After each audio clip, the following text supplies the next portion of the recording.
आप आज मेरी बातें एंजॉय करेंगे, क्योंकि रात को जो सर्कस हुई मैंने उसके ऊपर थोड़ी बातें करी। अभी मजा आएगा ना। आप जरा इसकी पहले शक्ल देखें, जब ये इंग्लैंड जाना था, जब और इंग्लैंड जाके इसकी शक्ल क्या बनी, जरा प्लीज दिखाएं।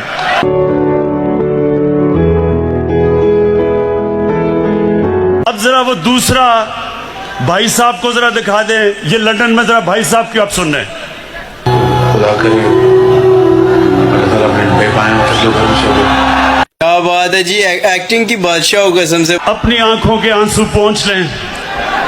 ये बॉलीवुड भी ऐसी कोई एक्टिंग नहीं कर सकता जो अभी एक्टिंग किया है। सुन लो मेरी गौर से बात, आज से मेरी पूरी कोशिश है तुम्हें इस मुल्क में वापस लाया जाए। क्यों निकाला मुझे, क्यों निकाला?